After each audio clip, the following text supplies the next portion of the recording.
Qué rico que estés aquí con nosotros. Soy el pastor Daniel Zambrano. Y Claudia Patricia Cañas. Pastores del Centro Familiar Nueva Vida en Jesús, aquí en la ciudad de Kendall. Te invitamos para que nos escuches y nos veas en nuestros videos. Sé que hay una gran enseñanza que está a punto de ser compartida. Toma papel y lápiz y siéntete en la libertad de poder compartir esta enseñanza con todas las personas que a ti te rodean.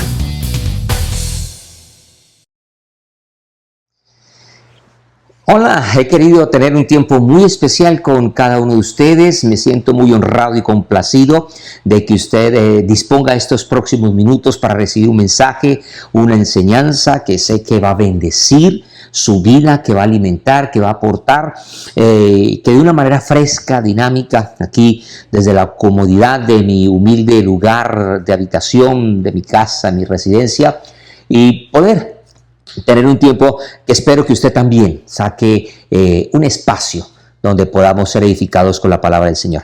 Quiero comenzar con un tema que es de gran relevancia, que tiene una importancia trascendental para nuestros días, y por eso he orado, he preparado este tema ya con bastantes semanas de querer ser asertivo con lo que quiera lograr a través de este medio y de esta manera poder llevar un mensaje a su corazón.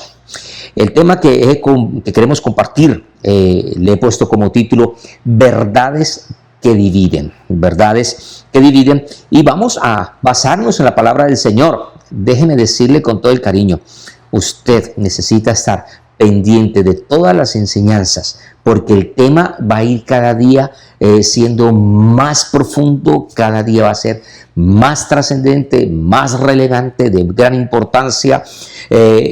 No se pierda alguna de las entregas que vamos a tener, porque sé que el mundo de hoy, usted necesita escuchar esto, sea creyente o no sea creyente, pueda compartir estas enseñanzas. Vamos a ir a la palabra del Señor, vamos a ir a la Biblia. ¿Y por qué la Biblia? Porque en ella hay una cantidad de riquezas que nos enfocan a nosotros y que necesitamos nosotros conocer. En el libro de Eclesiastés, libro escrito por un hombre que ha sido considerado entre los más sabios que han habido en la historia de la humanidad, en el capítulo 4, dice de esta manera: me volví y vi todas las violencias. Note, por favor, cada palabra que el sabio está registrando, que vamos a enfocar. Me volví y vi todas las violencias que se hacen debajo del sol. Está hablando de todo lo que pasa en la tierra. Y he aquí las lágrimas de los oprimidos. Encontramos un grupo de personas de los que están debajo del sol que les cataloga o les llama a los oprimidos. Por algunas razones. Hay gente muy oprimida de diferentes factores, por diferentes situaciones, pero se enfocan en los oprimidos, sin tener quien los consuele, y la fuerza estaba en la mano de sus opresores. Y encontramos el segundo grupo: hay unos oprimidos y hay unos opresores, y para ellos no había consolador. Se refiere nuevamente a los oprimidos. Y a la vez yo a los finados, a los muertos, los que ya murieron más que los vivientes, los que viven todavía. El verso 13 dice: y tuve por más feliz que unos y otros al que no ha sido aún, que no ha visto las malas obras que debajo del sol se hacen. Una condición difícil la que está describiendo ahí el sabio. He visto así también que todo trabajo, subraye esa palabra, trabajo, y toda excelencia de obras. Ahora se le da un calificativo a ese trabajo. He visto que todo trabajo y toda excelencia de obras despierta la envidia del hombre contra su prójimo. También esto es vanidad y aflicción de espíritu. El necio cruza sus manos y come su misma carne. ¿Quién? El necio. Más vale un puño lleno con descanso que ambos puños llenos con trabajo y aflicción de espíritu. Yo me volví otra vez, volvió otra vez a mirar, y vi vanidad debajo del sol. Está un hombre solo y sin sucesor, que no tiene hijo ni hermano, pero nunca cesa de trabajar. Vuelve y enfóquese en esa palabra, trabajar. Ni sus ojos se sacian de sus riquezas. Ahora, subraye, es un hombre rico. Estaba mirando antes el sabio a los oprimidos y unas condiciones difíciles. Ahora está mirando un hombre trabajador y lleno de riquezas. Y dice allí, está un hombre solo y su sucesor que no tiene hijo ni hermano, pero nunca cesa de trabajar, ni sus ojos se sacian de sus riquezas, su ambición, ni se pregunta, ¿para quién trabajo yo y defraudo mi alma del bien? También esto es vanidad, dice el sabio Salomón, y duro trabajo. Verso 9, mejores son dos que uno, porque tienen mejor paga de su trabajo. Y sería bueno que usted, si tiene papel y lápiz y está preparado para este tiempo, apunte allí esta frase, o lo puede dejar en los comentarios que vamos a dejar allí. Apunte esto, el trabajo tiene recompensa.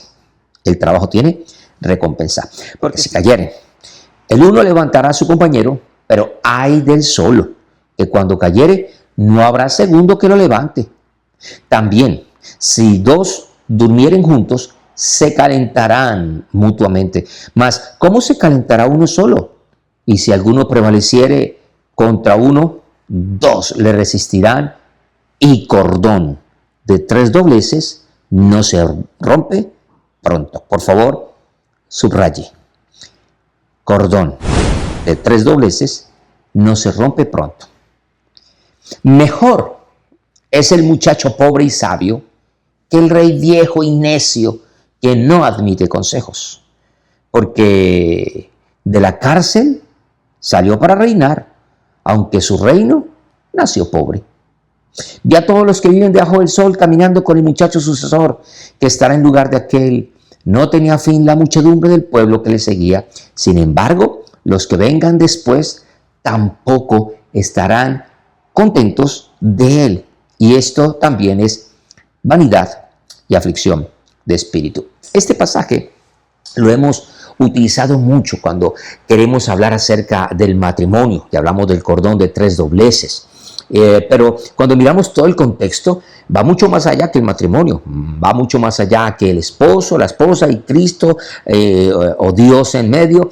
Esto es cierto, es una muy buena aplicación, yo la he utilizado también en algunas predicaciones, en algunas enseñanzas, pero la enseñanza es mucho más profunda porque el capítulo 4 de Eclesiastés está hablando de lo que pasa en toda la tierra y si usted notó, tiene que ver mucho con trabajo, tiene que ver mucho con riqueza, tiene que ver con reyes, tiene que ver con sabios, tiene que ver con oprimidos, tiene que ver con opresores, tiene que ver con un sistema bien trascendental. Pero me llama la atención ese dicho que de hecho algunos estudiosos como Eaton menciona que ese dicho del cordón de 3 dobleces se volvió un dicho popular. Se volvió algo muy común y muchos no sabían que ese dicho salía de la revelación de Dios a través del sabio Salomón. Entonces, cuando el sabio utiliza esa figura del cordón de los tres dobleces, está hablando lo que en términos de la técnicos del área naval, de la navegación, de los marineros, se habla de cuerdas y exactamente se habla en este campo de la guindeleza. La guindeleza es una cuerda que es formada por 3 hilos. Y cuando nosotros hablamos de que un hilo individual, un hilo delgado, pues puede parecer fuerte de cierta manera según el material que haya sido realizado, pero se puede también, un hilo solo se puede romper fácilmente. Ahora, cuando se enlazan 3, esta cuerda se va a volver mucho más fuerte, mucho más resistente, y usted podría imaginarse esos grandes buques que atracan en los puertos y son aferrados o amarrados al muelle con esas grandes sogas, esas grandes cuerdas, conformada por unas trenzas de cuerdas. Esas son las guindelezas. Ahora, cuando nosotros miramos que el sabio Salomón utiliza esta figura, Es porque hay una trascendencia y hay una importancia, hay una gran verdad que nos puede ayudar a nosotros a entender tanto el mundo físico, lo que pasa en el mundo físico, pero también con lo que va a pasar en el mundo espiritual. Y es por eso que el sabio Salomón va a usar esto para hablarnos de la unidad, de la unidad. Y hasta aquí, pues todo parece bonito. Cuando usted tiene una soga, y yo que tuve la oportunidad de navegar en mis tiempos mozos, de poder atracar barcos y todas estas maniobras de atraque que uno hace, pues cuando uno tiene la cuerda, uno debe tener la cuerda lo más desenredada, lo más libre posible, lo más práctica posible, pues así es muy rico trabajar. Pero cuando usted se encuentra, yo no sé si usted se ha encontrado con nudos, o por ejemplo las madres cuando le hacen las trenzas a sus hijas, o esta situación cuando hay una trenza que está además de ser bien bonita y formada, se encuentra con nudos, mire, eso se vuelve un gran problema. Eso se vuelve una situación bien incómoda y bien difícil. Así que quiero que usted se imagine ahora esa cuerda y el gran problema que se va a encontrar por ello. ¿Por qué? Porque a lo largo de la historia, mi amigo, mi amiga, hay tres ejes temáticos dentro del pensamiento humano que han sido consistentemente polémicos por algún lado, han sido controversiales también y también han sido polarizantes. Nos ha llevado a algunos extremos en casi todas las culturas, en casi todas las épocas del ser humano, pues estos tres ejes temáticos abarcan áreas fundamentales de la existencia humana, y de eso es lo que yo quiero que usted y yo tomemos el tiempo para meditar. El primer eje gran temático, si usted mira la historia del ser humano, la primer área donde ha habido tantos conflictos, tanta controversia, tanta polarización, tiene que ver con Dios y con la religión. Lo podríamos decir o llamar la teología, con la teología. Y entonces tenemos que responder a una pregunta fundamental que todo ser humano debe hacerse. Y es la pregunta sobre la existencia de Dios. ¿Existe realmente Dios? Y si existe ese Dios, ¿cómo podemos nosotros relacionarnos con ese Dios? Si existe ese Dios que hizo lo que vemos y aún lo que no vemos, ¿está distante o hay una forma de tener algún acercamiento? Y entonces esto ha traído controversia a lo largo de la historia. ¿Por qué? Porque han habido personas, sociedades, comunidades que han negado la existencia de Dios, u otros aceptan, sí, la presencia de una deidad, de un Dios, y entonces ya hay diferentes comunidades con diferentes dioses, diferentes religiones. Hay controversia cuando se piensa entre la fe y la razón y la fe, y entonces ahí tenemos también puntos neurálgicos donde los seres humanos chocamos y donde nosotros incluso tenemos algunas posturas, algunas enseñanzas que nosotros podemos llamar doctrinas, entre ellas, por ejemplo, la doctrina de la salvación, y entonces tenemos algunos grupos de personas que opinan acerca de la salvación algo y otros opinan lo contrario. Algunos dicen que hay que hacer ciertos méritos, ciertas obras, ciertas acciones, otros dicen no, no hay necesidad de salvarse de nada porque como Dios no existe, entonces no hay nada de qué salvarse. Otros dicen no, la salvación es por fe. Si nosotros hablamos del problema del pecado, entonces también hay puntos y choques de que hasta dónde vamos con el pecado o si existe el mal. Hay doctrinas que tienen diferencias con respecto a si existe una Trinidad o no existe la Trinidad, si realmente la Biblia que nosotros tenemos es una palabra inspirada por Dios, hasta qué punto es inspirada por Dios, hasta qué punto Dios se la dio a los hombres, o es un libro inventado por los hombres, un libro más de los que encontramos. Si ve que empezamos a sentir y a notar que ha habido grandes conflictos, grandes problemas, grandes debates, enemistades, incluso guerras por causa de temas como esto. Esto ha traído una polarización, no solamente una controversia, sino que ha habido una polarización en cuanto a los que se denominan, por un lado, los teístas, los que creemos en Dios, y los que son ateos, o los que declaran que no hay una existencia de Dios.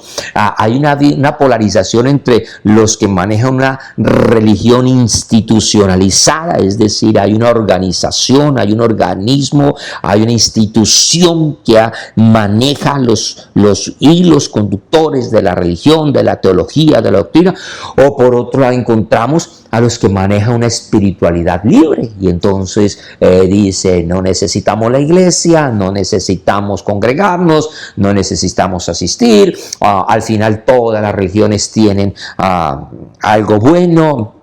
Otros dicen, con tal de que yo no haga nada, a nadie le importa lo que el otro crea o yo crea.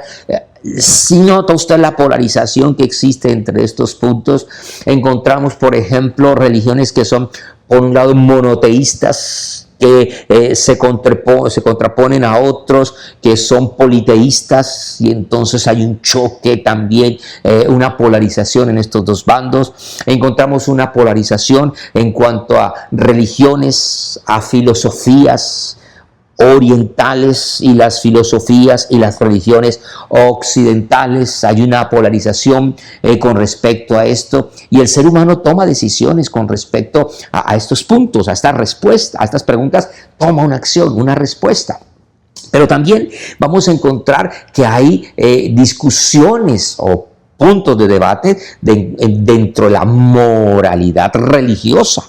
Y cuando hablamos de este punto de la moralidad religiosa, tenemos que decir que hay diferentes puntos que nos llevan a nosotros tener distancia o acercamiento con alguien con respecto a temas, por ejemplo, del aborto, o por ejemplo, la sexualidad.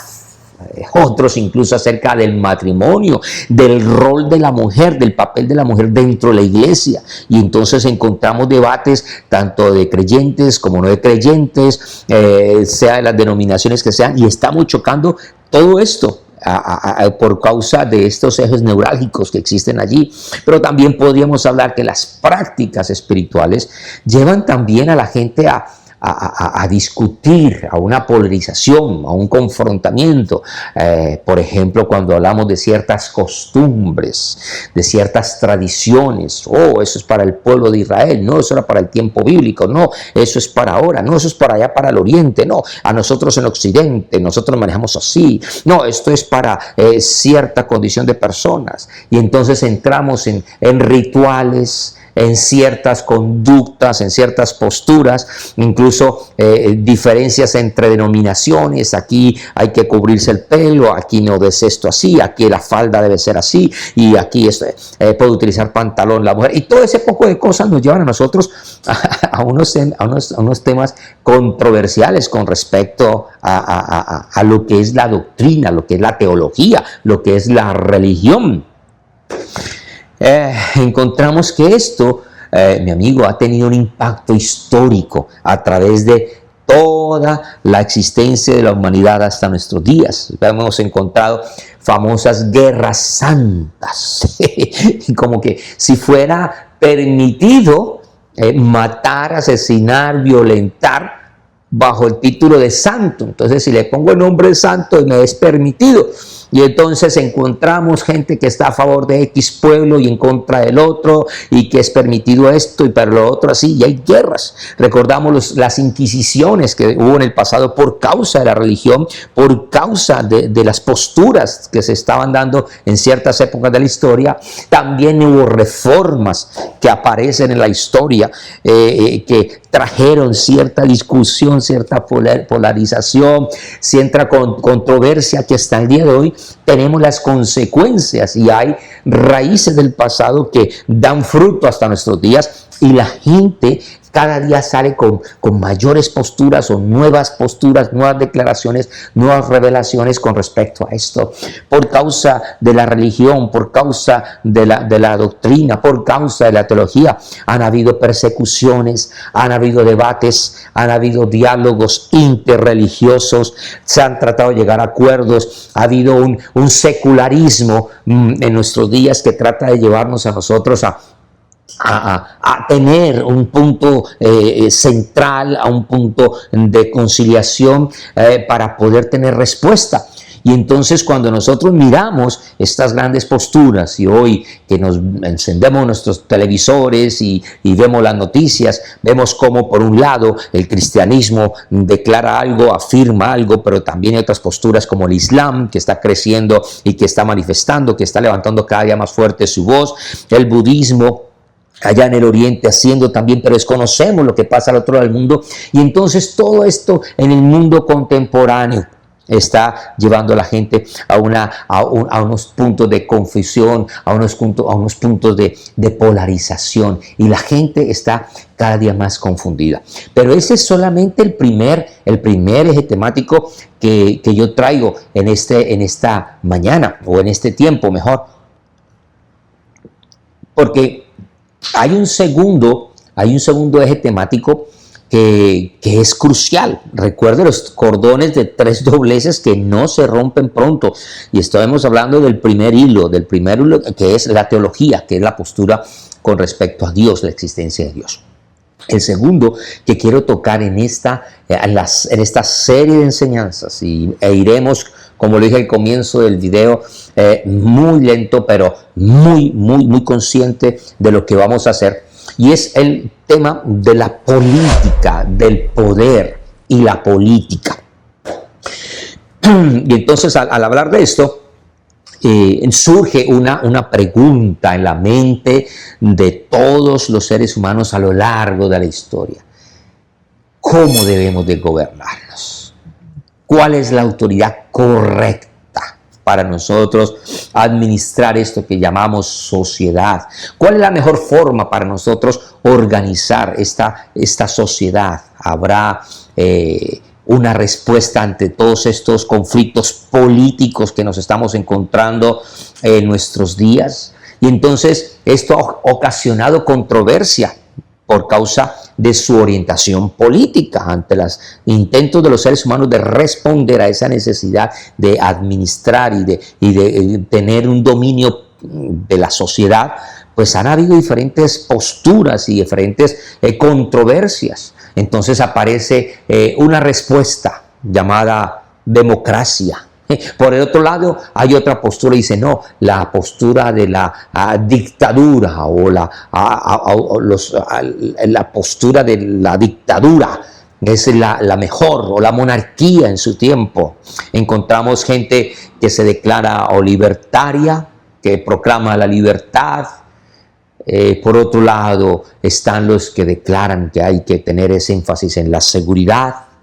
Algunos se denominan de izquierdas, otros de derecha, y entonces aparece una tercera respuesta y dice no, nos vamos con los del centro. Existen controversia con respecto a los temas de la justicia social, y por el otro lado por meritocracia. Son respuestas que el ser humano ante este hilo llamado la política trae una respuesta, trae una evidencia de lo que hay que hacer. Ahora, esto ha llevado al ser humano a la polarización. Claro que sí. Esto nos ha llevado a nosotros a unos sistemas autoritarios por un lado, o podemos encontrar unos sistemas democráticos por el otro lado. Encontramos un sistema que es libertario de una forma, mientras que por el otro lado tenemos una respuesta autoritaria o incluso esclavista, según las condiciones de las naciones.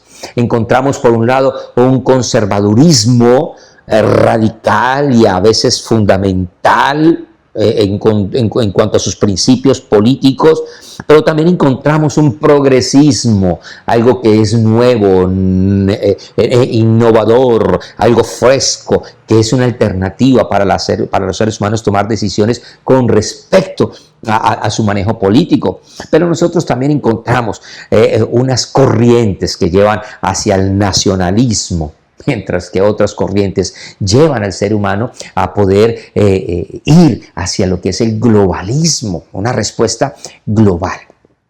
Pero, ¿qué pasa en la historia? ¿Cuál ha sido el impacto histórico de estos temas? Hemos encontrado que por causa de la política han habido revoluciones, han habido imperios, imperios crecer, imperios caer, hemos encontrado guerras mundiales, hemos encontrado luchas de clases, genocidios, hemos encontrado movimientos sociales que se han levantado con respecto a estas banderas de la política. Encontramos que gobiernos y leyes también traen una diferente postura que han impactado la historia, y entonces tendríamos que hablar de temas como la migración, como el porte de armas, como los impuestos, como los derechos humanos, y todo esto nos lleva a nosotros a tener un segundo hilo que trae respuesta a una realidad de la sociedad y del hombre del día de hoy. Cuando nosotros miramos las controversias que existen entre el capitalismo liberal y el comunismo, por ejemplo, cuando nosotros miramos los debates actuales con estas políticas de migración, migratorias, posturas con respecto al género, a la libertad de expresión, del ecologismo, políticas que llevan al ser humano tomar decisiones, pues encontramos que allá hay un enredo también, hay un conflicto que el hombre necesita comenzar a responder. Pero no solamente tenemos allí el eje religioso o el teológico, sino el político, y aparece una tercera área que afecta, que ha traído un gran conflicto, y yo creo que estos son los tres pilares en los cuales la humanidad ha tenido esos hechos polémicos. Estamos hablando de la ética y de la moral, estamos hablando de la vida humana y su sentido de existencia en esta tierra. Y entonces aquí la pregunta que nos tendríamos que hacer nosotros es, bueno, tenemos una vida, pero ¿qué es una vida buena? ¿Está bien? ¿Qué está bien? ¿Qué está mal? ¿Qué es lo correcto? ¿Qué no es lo correcto? ¿Qué es lo aceptable? ¿Qué es lo que definitivamente no podemos aceptar? Y entonces, ante estas situaciones, pues claro, aparecen temas controversiales que también son difíciles, como el tema del aborto. Y entonces algunos dicen definitivamente no hay que abortar bajo ningún momento de la madre gestante. Otros dicen no, se puede abortar hasta cierto punto, a partir hasta cierto tiempo de gestación. Algunas posturas dicen no, mi cuerpo, mi decisión. Otros dicen no, lo que está ya en su cuerpo ya no es suyo, es un cuerpo vivo diferente. Entonces han habido diferentes posturas con respecto a esto, ¿cierto? ¿Usted cree que estos temas son relevantes, son trascendentales? Yo creo que esto es fundamental que lo toquemos nosotros. Cuando nosotros hablamos de la dignidad humana, por ejemplo, hablamos de temas tan nodosos como la inteligencia artificial, que no podemos estar ajenos, es algo que nos ha llegado, y también hay diferentes posturas y nos tienen polarizados también. Cuando hablamos de temas como la bioética, el matrimonio igualitario, el uso de drogas, por ejemplo, son temas que nos llevan a nosotros a ver que hay un tercer eje temático, la parte moral, que está afectando grandemente.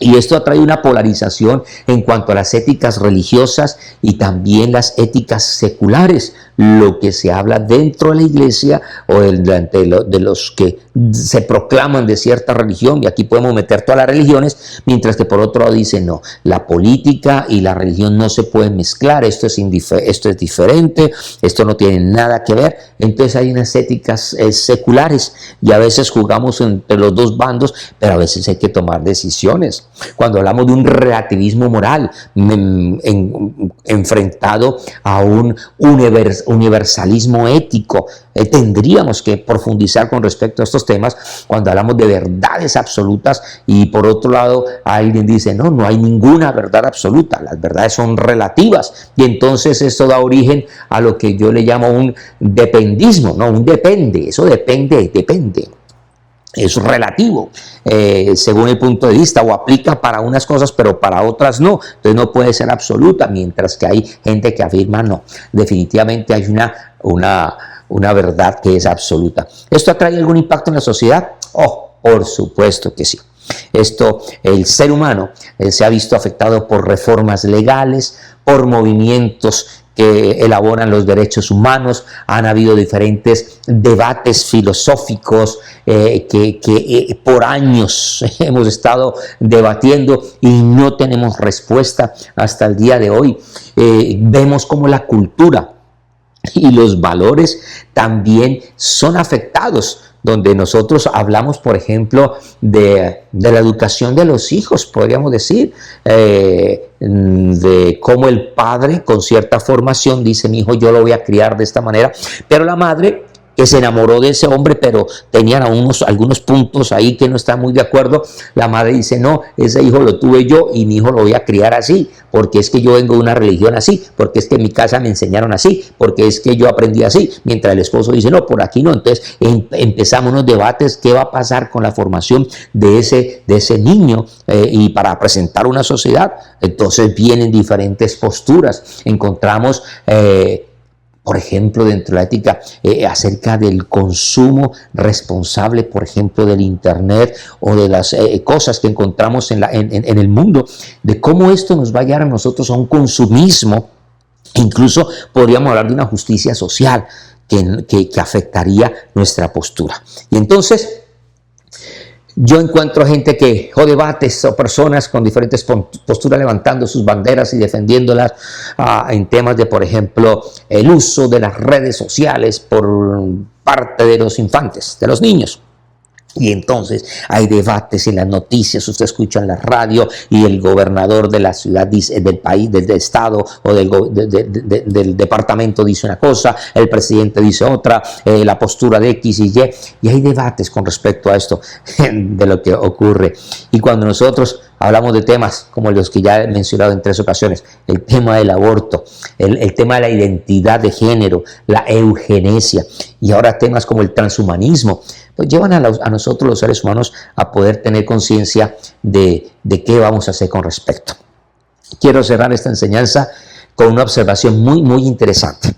Quiero decirle que aunque el contenido de los debates cambia con el tiempo, por ejemplo, antes se hablaba de una monarquía, ahora se habla de república en algunos lugares de la tierra. Antes se hablaba de la ética humana, hoy se habla de la inteligencia artificial. Aunque este contenido de los debates cambia a través del tiempo y según los espacios, la raíz siempre es la misma. Y tendría que yo decir esto con respecto a poder responder 3 preguntas. ¿Quién tiene la autoridad? ¿El poder político? ¿Lo moral? ¿Dios? ¿El hombre? ¿Cuál es la verdad? Cuando estamos hablando de una verdad o una visión religiosa o una cosmovisión o un pensamiento filosófico. Cuando estamos hablando de cómo debemos de vivir, como tercera pregunta, estoy hablando de la ética personal, de la ética social. Entonces veo que la sociedad está pasando por 3 pilares o tiene 3 fundamentos que son cruciales y en las cuales usted y yo tenemos que tomar decisiones, en la que seguramente usted se habrá metido en problemas, como me he metido en problemas yo, por tomar una decisión y decir: mi postura es esta.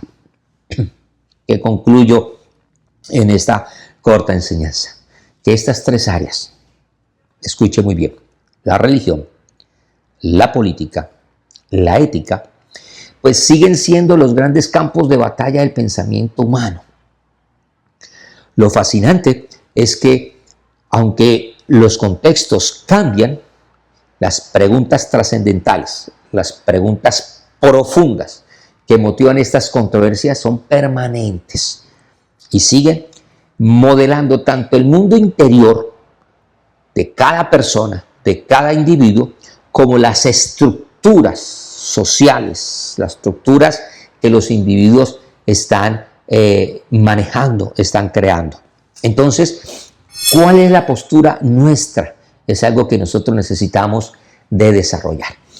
Ese es el énfasis de esta serie de enseñanzas, que yo quisiera que usted pudiera, con todo el cariño, tomarse el tiempo, con libertad, con una mente analítica, crítica y abierta, acompañarme durante esta serie de enseñanzas. Y si usted puede, compartirla. Trataremos de ser muy directos y tener una respuesta en cada episodio, en cada video, en cada enseñanza. Que usted tenga unos criterios para poder, ¿qué va a hacer? Poder tomar decisiones con lo que está ocurriendo. Así que déjame por acá los comentarios y espero verte en la próxima enseñanza para continuar abordando con prudencia, con seriedad, con responsabilidad, como debe ser, acerca de la trascendencia y la historia de la vida, de estas verdades que dividen. Muchas gracias por estar y haberme acompañado hasta este momento. Que Dios te bendiga.